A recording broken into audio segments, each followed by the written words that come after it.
Edmund Emil Kemper III grew up in a world that seemed determined to twist him long before he ever committed a crime. Born in Burbank, California in 1948, he entered a home drowning in conflict, one where anger, disappointment, and emotional cruelty simmered beneath the surface. His father, a World War II veteran who later worked testing nuclear weapons, remained distant and numb from his experiences. His mother, Clarnell Strandberg, was something altogether different, sharp-tongued, cold, and frequently intoxicated by her own bitterness. She towered emotionally over her children, and Edmund, the middle child, absorbed the brunt of her contempt. She told him he was worthless, told him no woman would ever want him, told him she wished he'd never been born. Those words branded themselves into him in ways that no one realized until it was far too late. Edmund was an unusually large child, outgrowing classmates by several inches before he even reached adolescence. His size made him appear older, but internally, he remained a lonely, frightened boy who craved affection and normalcy. His mother's rejection didn't end at harsh words. She forced him to sleep in a locked basement at night, isolating him from his sisters because she claimed she feared he might hurt them. The darkness of that stone-walled space became a second home to his fears. He lay awake listening to the creaking of the house above him, feeling like a creature banished from the world of the living. That isolation began shaping a mind that clung to fantasies as a way of escaping, fantasies lit by power, control, and imagined companionship, distorted visions that would slowly transform into something grotesque. The household war between Edmund's parents finally collapsed when his father abandoned the family. Clarnell's resentment grew sharper, and Edmund became her target for ridicule and psychological humiliation. She insulted his appearance, mocked his intelligence, and accused him of being just like his father, the ultimate insult in her vocabulary. For a boy desperately seeking approval, the emotional wounds grew deeper each day. By the time he reached early adolescence, he had withdrawn almost completely from other children, preferring instead to disappear into his own dark imagination. He killed small animals, dissected them, pretended he was a scientist studying them. In reality, he was exploring the edges of a growing obsession, understanding life by controlling death. At 15, Edmund reached a breaking point. In 1963, after yet another screaming argument with his mother, he ran away from home and sought refuge with his father, who by then had remarried and started a new life in Montana. But that experiment collapsed in days. The father felt overwhelmed by Ed's presence, his size, his quietness, his simmering sadness, and told him he could not stay. Instead, he sent Edmund to live with his own parents, the grandparents Edmund barely knew. Their ranch in North Fork should have been a place of healing. Isolated farmland, quiet days, and the steady routine of chores could have offered the teenage boy a chance to stabilize. Instead, it intensified his isolation. His grandmother, Maud Matilda Huey Kemper, was a stern woman, sharp-featured and more controlling than her son. His grandfather, Edmund Sr., was gentle but passive, and his absence during the day left the boy alone with Maud's constant nagging. She reminded Edmund of his mother, the same tone, the same dismissive attitude, the same cold disapproval. It began stirring in him the same rage that had long simmered under the surface. In August 1964, at just 15 years old, Edmund crossed a line he could never return from. After a heated argument with his grandmother, he stormed into his grandfather's room, grabbed a rifle he had been using for hunting, and shot Maud in the kitchen. The noise echoed through the small home, and in his panic, Edmund attempted to hide the body. But moments later, he heard his grandfather's truck pulling up the dirt driveway. Something inside him snapped again: fear, confusion, dread, and he shot the elderly man before he even reached the front door. Shaking, terrified by what he had done, he called his mother. Not the police, not a neighbor, his mother. And Clarnell predictably told him to call the authorities. When sheriffs arrived, they found the teen calmly waiting on the porch. What shocked them wasn't just the crime. It was how politely he surrendered, how earnestly he explained that he simply wanted to see what it felt like. and that he didn't want his grandfather to suffer the pain of discovering his wife dead inside. Psychiatrists quickly recognized the boy's instability. He was committed to a Atascadero State Hospital, where doctors began studying him with a mixture of fascination and confusion. Edmund Kemper was a paradox, a teenager with a near-genius IQ of 145, yet deeply traumatized, socially underdeveloped, and emotionally warped. He remained polite, articulate, and bizarrely self-aware. He learned to mimic the language of rehabilitation, studied psychology books, and even began helping psychiatrists administer tests to other patients. One of the disturbing details of his time at Atascadero is that he gained access to case files of violent offenders, learning exactly how to behave, what to avoid, and how to convince doctors he was improving. He absorbed the information like a sponge. He understood what remorse looked like, how empathy should sound, and which behaviors would make him appear stable. In reality, he was collecting a blueprint, understanding the psychology of criminals so he could later outsmart law enforcement. After 5 years, the hospital staff believed Edmund had made remarkable progress. At 18, he was released back into his mother's care, a decision that would later be criticized as one of the most catastrophic misjudgments in the history of California criminal justice. Clarnell had relocated to Santa Cruz, working at the University of California as an administrative assistant, but she had not changed at all. The same hostility, the same cutting sarcasm, the same emotional cruelty awaited Edmund the moment he stepped through the door. He tried attending community college, dreamed of becoming a police officer, but his massive size, 6'9", with hands like slabs, made departments turn him away. Rejection fueled the internal fire Clarnell had been stoking for decades. He bought a motorcycle trying to create a life of independence, but he was soon hit by a car. The settlement money he received became pivotal. He used it to purchase a vehicle that would become synonymous with his future crimes, a 1969 Ford Galaxy. With it came a sense of freedom, a quiet place where his fantasies could take shape. Driving the highways near UC Santa Cruz, he noticed young female hitchhikers everywhere, students heading to and from campus, trusting, innocent, unaware of the growing predator behind the wheel. First, he only picked them up to talk. He practiced controlling himself. He convinced himself that this was harmless. But each conversation, each ride, each accidental brush of skin fueled a deepening obsession. He began carrying knives, plastic bags, handcuffs, just in case, he told himself. He mapped roads, studied secluded areas, and rehearsed conversations to put passengers at ease. His fantasies grew more vivid, oscillating between desire and resentment, admiration and hatred. The figure of his mother, always looming over him, turned every woman into a target, someone who could reject him, humiliate him, or abandon him. By early 1972, Edmund felt something shifting inside him. The urges he had fought for years were becoming harder to suppress. He developed rituals, imagining scenarios where he could fully control another person. He watched news reports of ongoing criminal cases and kept track of police procedures. He spent nights in his room replaying conversations, imagining how easily things could escalate if he simply crossed the invisible line between fantasy and action. On May 7, 1972, he crossed that line. He picked up 2 Fresno State students, Mary Ann Pess and Anita Luchesa, under the pretense of giving them a ride to Stanford. As they chatted casually in the back seat, Edmund drove them toward a remote wooded area outside Alameda.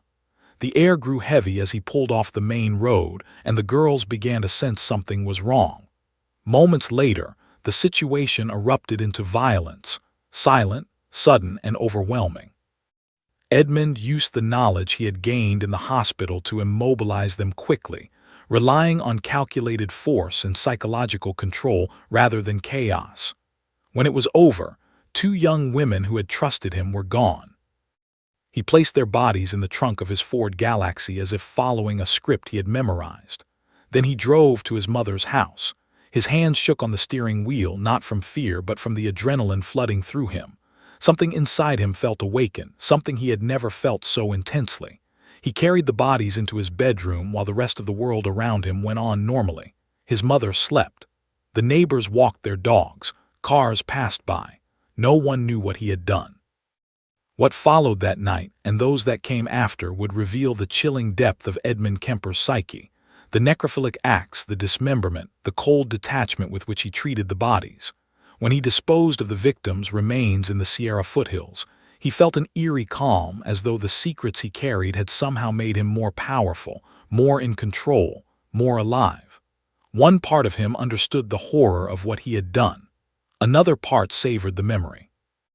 In the weeks that followed, he continued picking up hitchhikers, not killing all of them but using the rides as rehearsals. He refined his approach, perfected the tone of his voice, timed his route changes to avoid suspicion, and memorized the distances between remote turnoffs. His relationship with his mother worsened, each argument pushing him closer to the edge. He felt invisible, unnoticed, unwanted by society. That sense of invisibility became fuel for his crimes, driving him deeper into a world where murder felt like the only way he could assert himself.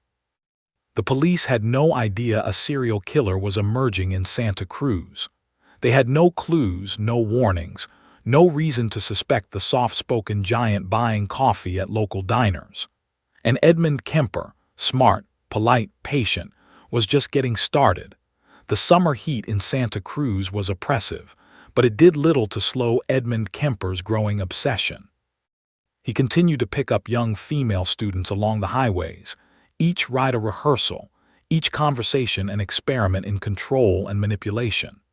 Over time, he began cataloging the women he considered suitable targets, mentally noting their features, behaviors, and vulnerabilities.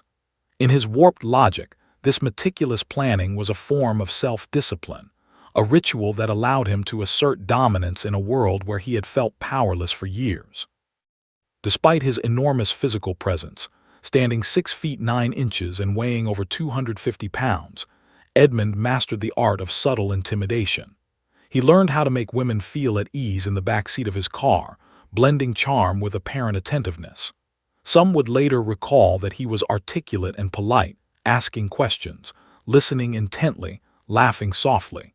He seemed almost benign, the kind of man parents might dismiss as eccentric but not dangerous. And therein lay the genius of his manipulation. He made fear seem unimaginable until it was too late. By the mid-1970s, his crimes became more organized and ritualized. Each murder followed a pattern that balanced his desires for control, his fascination with death, and his compulsion to dominate. He would select his victims carefully, drive them to isolated locations, and carry out the killings with a mixture of premeditation and methodical precision. He often used a knife or gun, sometimes both, ensuring that the act satisfied his own psychological needs. Afterward, he would transport the bodies to remote sites for disposal, taking care to avoid detection.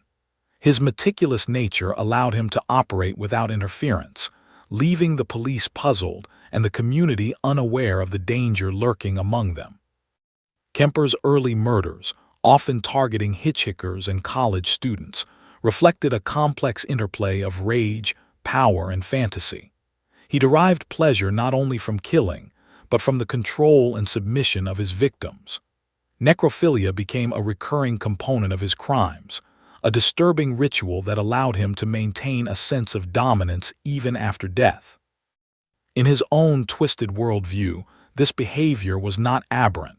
It was a confirmation of his intellectual superiority, his ability to bend life and death to his will. The combination of intellect, physicality, and psychological manipulation made him exceptionally dangerous, a predator who could appear ordinary while committing atrocities.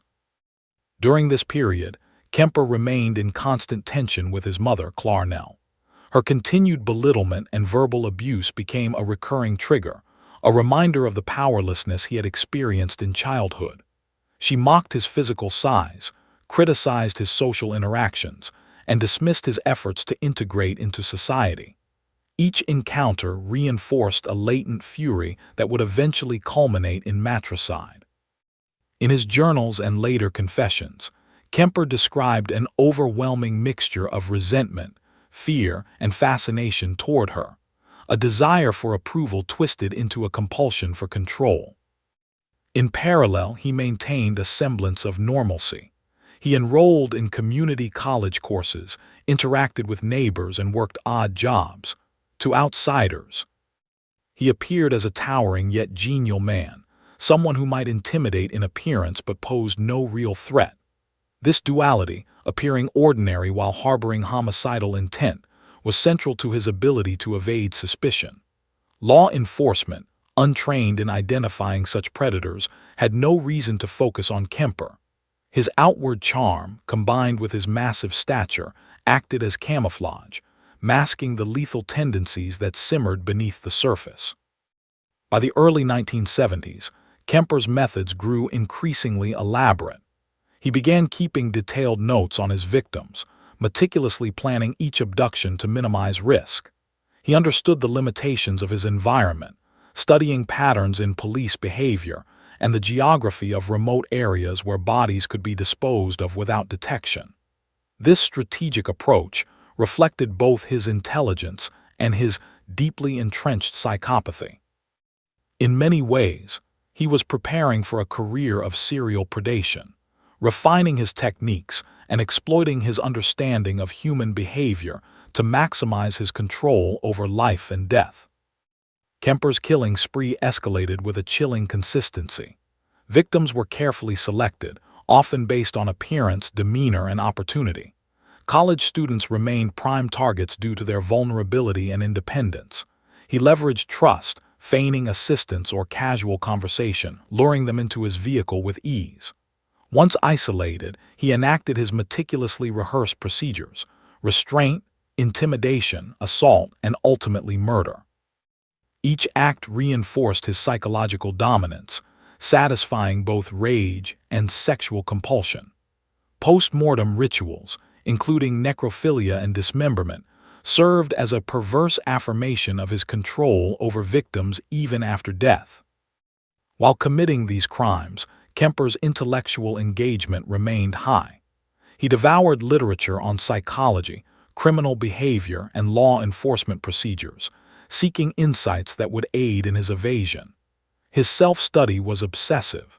He analyzed case reports, reviewed investigative methods, and considered patterns in the behavior of other known offenders.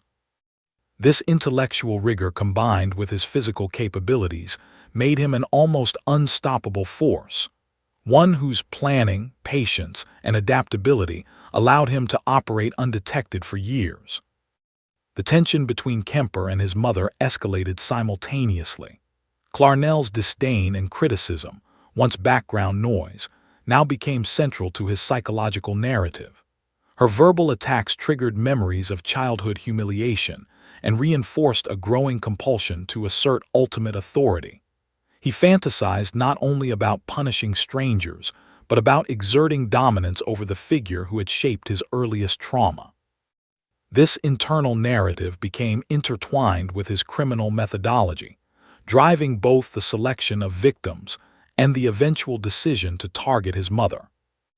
During the late 1970s, law enforcement began investigating a series of missing college women in Northern California.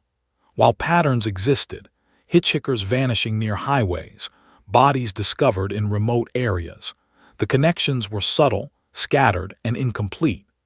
Police lacked the resources, forensic technology, and psychological profiling techniques to immediately recognize a single perpetrator.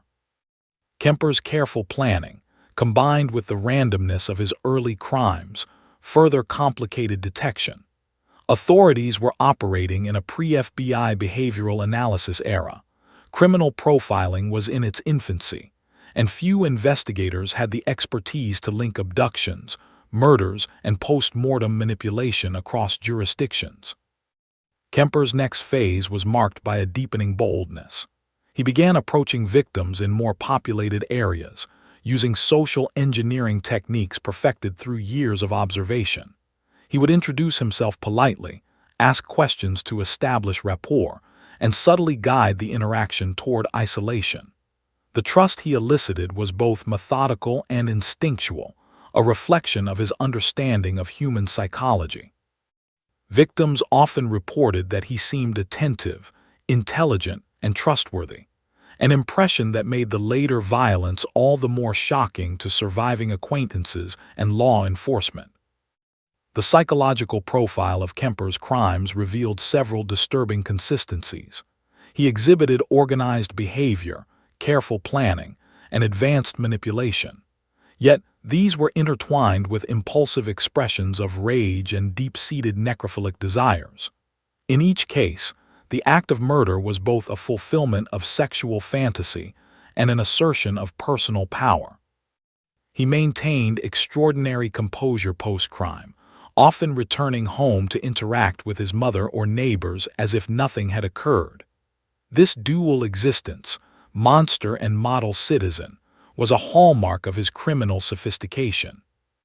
By 1973, his pattern of escalating violence was unmistakable, though undetected by authorities. Kemper's self-reflection and intellectual engagement had evolved. He no longer relied solely on chance. His actions were deliberate, guided by both calculated risk management and intense psychological drives. He planned abductions meticulously, studied potential escape routes, and considered the investigative response to each act. In essence, he became a student of crime while simultaneously executing it, blending innate cunning with disciplined observation. The psychological interplay with his mother remained central. She represented both his greatest antagonist and a symbol of the humiliation he had suffered throughout life. Fantasies of revenge against Clarnell began to dominate his thoughts alongside the selection of external victims. The eventual matricide was not a spontaneous act. It was the culmination of years of psychological conditioning, rage, and elaborate planning. Within these fantasies, he rehearsed every scenario, anticipating emotional responses and controlling outcomes, demonstrating a level of foresight and strategic thinking rare even among serial predators. Even as he continued abducting and murdering female students, Kemper's life retained an outwardly normal appearance. He interacted with law enforcement without raising suspicion, drove his vehicle in public spaces, and engaged socially in ways that obscured the depths of his criminal activity.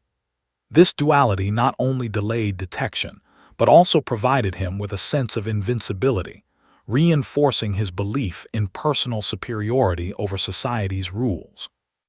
The combination of intellectual acumen, physical dominance, and psychological manipulation made him a uniquely dangerous offender. By late 1973, Kemper's confidence and control had reached their peak. The methods he had refined over the preceding years allowed him to operate with an almost clinical precision.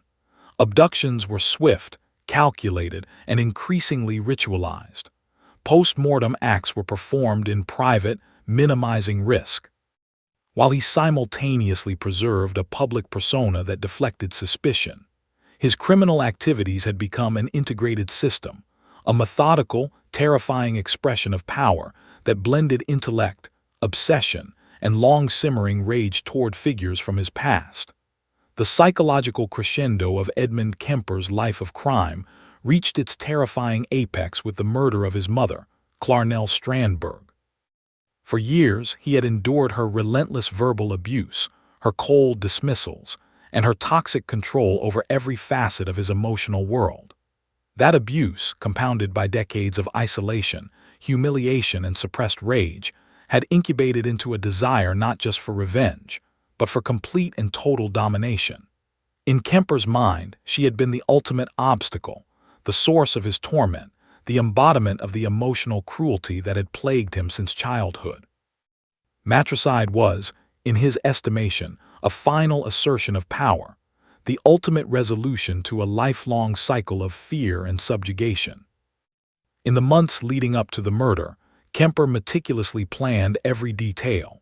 He contemplated every possible scenario, imagined law enforcement responses, and rehearsed the act repeatedly in his mind. Unlike some impulsive killers, he approached this act with the same level of calculation and forethought he applied to his earlier victims. He knew the house layout intimately, was aware of the local police patrol patterns, and understood the precise timing required to execute the murder and dispose of the body with minimal risk. His intellect, which had long made him both fascinating and terrifying, now became an instrument of precision homicide. On the day of the murder, Kemper's demeanor remained deceptively calm. Outwardly, he interacted with his mother in the same polite, ordinary manner that had characterized his life around others. To anyone observing, he was a son concerned with domestic matters, unremarkable in every visible sense. Yet beneath that exterior, a storm of emotion, rage, calculated anticipation, and cold detachment was preparing to erupt. When the moment came, he struck with methodical efficiency. The act was swift, leaving no room for hesitation, and yet the psychological weight of matricide was immense, a convergence of decades of trauma, fantasy, and violent compulsion. Following his mother's death, Kemper engaged in post-mortem rituals that were consistent with his previous pattern of necrophilic behavior. He treated her body with the same mix of reverence and control he had applied to prior victims, combining sexual compulsion with a desire for dominance. To him, these acts were both a personal catharsis and a continuation of a ritualistic pattern that defined his criminal identity. Even after committing the ultimate act against the central figure of his formative years, Kemper's behavior reflected the same clinical precision, careful attention to detail, and controlled demeanor that had characterized his previous murders. After the matricide, the scope of Kemper's crimes became increasingly difficult for law enforcement to ignore. His earlier murders, scattered across counties and often treated as isolated incidents, now coalesced into a recognizable pattern. Authorities began connecting missing person reports, disjointed witness statements, and recovered remains in a manner that suggested the presence of a single, highly organized perpetrator. It was only a matter of time before Kemper's brilliance, physicality, and escalating behavior would collide with law enforcement scrutiny. Kemper's interactions with the community remained outwardly ordinary, a chilling testament to his ability to compartmentalize. He conversed with neighbors, attended local stores, and even appeared cooperative with police inquiries when prompted. This duality, the monstrous criminal hidden beneath a veneer of civility, allowed him to operate with a level of impunity few serial killers achieve. People were drawn to his intelligence and size, interpreting his imposing figure as either harmless or protective, unaware that the same physicality had enabled the most terrifying of predatory acts. In 1973, Kemper's crimes reached a point where the risk of capture became significant, yet his confidence and calculated nature allowed him to continue. He escalated his selection criteria, choosing victims who were increasingly aligned with his compulsive fantasies and who could fulfill the psychological template he had developed over years of planning. Each abduction, murder, and disposal became more refined, less impulsive, and more ritualistic. He adhered to strict methods, including using secluded locations, precise timing, and careful concealment, ensuring that law enforcement had little evidence to act upon while the psychological thrill remained intact. Kemper's awareness of criminal profiling, learned during his time in psychiatric evaluation, and his intense study of other offenders, further enhanced his ability to evade capture. He anticipated investigative procedures, avoided detectable patterns that could link him directly to crime scenes, and understood forensic limitations of the era. Unlike impulsive killers who leave chaotic traces, Kemper's methodology was almost surgical. Each act of violence served a dual purpose: the fulfillment of desire and the minimization of risk, demonstrating a chilling balance between intellect and predatory instinct. Despite his outward composure, the internal psychological landscape of Kemper's mind was extraordinarily complex. He often reflected on the duality of his existence: the polite, towering man known to his community and the cold, calculated killer who exercised absolute control over life and death. This inner tension, both an enduring source of fascination and a mechanism for evasion, informed every decision he made. It also reinforced his perception of superiority. He believed himself to be beyond conventional morality, operating in a space where intellect, power, and desire justified acts society could not comprehend. By late 1973, law enforcement had begun to recognize the pattern of missing women, but they lacked the tools, profiles, and forensic support to identify Kemper as the culprit. His operations crossed jurisdictional lines, involved transient victims, and often left minimal physical evidence. The combination of his physical size, intelligence, and psychological cunning meant that traditional policing methods were insufficient. It was only after the accumulation of multiple incidents, investigative persistence, and fortuitous interactions with surviving victims that Kemper's capture would finally become possible. In April 1973, after abducting yet another young woman, Kemper began to experience the psychological strain of living a double life. Maintaining normality while fulfilling compulsive desires created stress, yet he remained outwardly calm. He meticulously calculated his routines, rehearsed interactions, and controlled his environment to avoid detection. He had become adept at compartmentalizing his violent impulses, a skill that allowed him to function in society without immediate consequence. But the intensity of his urges created a growing tension that would eventually contribute to his surrender. The turning point occurred when Kemper's behavior began to spiral beyond his ability to control risk. After murdering and dismembering his final set of victims, he invited authorities to investigate under the guise of compliance. Unlike many serial killers, who evade capture until death or accident, Kemper ultimately exhibited a form of self-awareness and rational decision-making that led him to confess. His intelligence, previously a tool of evasion, became instrumental in orchestrating his own capture. By contacting law enforcement and voluntarily providing information, he ensured that his final acts would be documented, his methods revealed, and his psychological profile extensively analyzed. During interrogation, Kemper demonstrated a chilling clarity. He recounted his murders with dispassionate precision, describing abductions, killings, and post-mortem rituals in a manner that reflected both intellect and detachment. He explained motivations rooted in childhood trauma, maternal abuse, and psychological compulsion, yet he admitted to deriving gratification from control and domination. His confession, while methodical, revealed the complex interplay of rage, desire, and intellect that defined his crimes. The combination of psychopathy, narcissism, and necrophilic tendencies made his case a landmark in criminal psychology.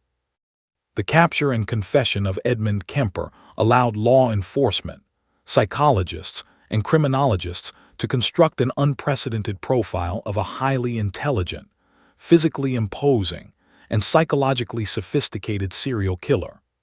His case highlighted the dangers of childhood trauma, maternal abuse, and early indicators of violent tendencies, as well as the limitations of mid-20th century psychiatric evaluation.